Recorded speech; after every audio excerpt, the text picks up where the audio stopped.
Welcome to SCN Corporate Connect. I'm Greg Greenberg reporting live from United Nations Plaza. And my guest today is Joshua Ashley Klayman. She co-leads the Blockchain and Smart Contracts Group at law firm Morrison & Foerster. Welcome, Joshua. Thank you. It's a pleasure to be here. Well, you're here, and today is International Women's Day, and they're kicking off the Decade of Women initiative over at the UN. What does that mean to you and your work? Well, as a lawyer at a large firm, we see every day that there are fewer women who reach the highest levels. We see this in technology as well. We see this on Wall Street.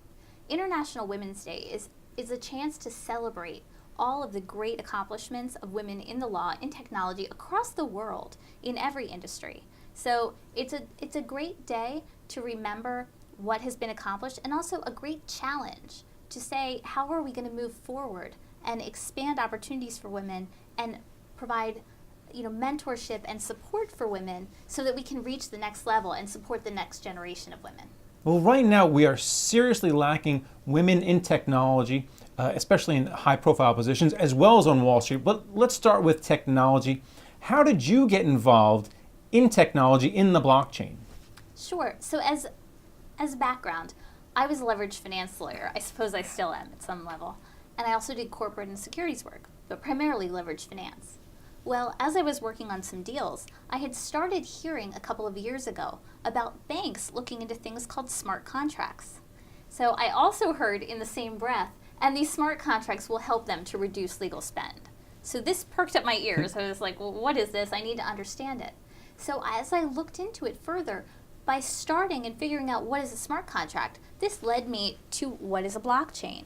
And as I went back and deeper into the space, then I thought, okay, here's Bitcoin. Bitcoin, which I had heard about, but it never had any relevance to me really at the time. Once I understood it in the context of blockchain and the capabilities of smart contracts, it took on a new magic. So I basically brought it to the attention of some folks at my firm in the finance practice, and my colleagues Gary Lee and Mark Wojciechowski, they really supported me and a colleague of mine named Steve Bleiberg to start a group. And so we did, and now we have over 70 lawyers around the world who focus on blockchain and smart contracts matters. Well, it sounds as though you had some men at your firm who were looking to promote women and promote technology as well. How do you get more young girls interested in technology so at some point they're going to lead groups like you? Well, I think one of the ways is by focusing on women and their accomplishments and not just on the challenges that are faced. Of course, we have to focus on the challenges as well. But when you consult an expert, if you can consult women who are experts, this really can give a young girl the opportunity to say, hey, I see myself there. And that is so important, that you be able to envision yourself in a role, right? To have role models that speak to you and your experience. So I think that's key.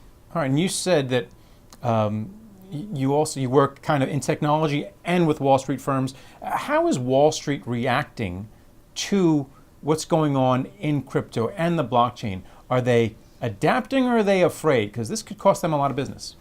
Well, I think like the rest of the world, people are both adapting and they see risks.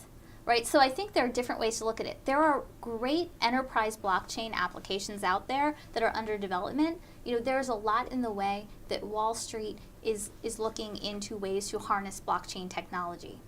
At the same time, of course, the rise of cryptocurrencies and digital tokens generally has some people trying to adjust and say, how do we deal with this new kind of reality?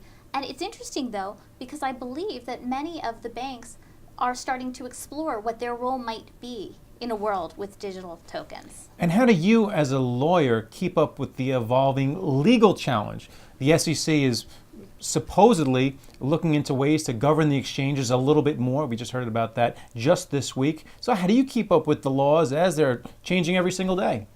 So a variety of ways. Number one, I read voraciously. So I read the publications online, Crowdfund Insider, CoinDesk, things like that, other publications, on a daily and multiple times a daily basis.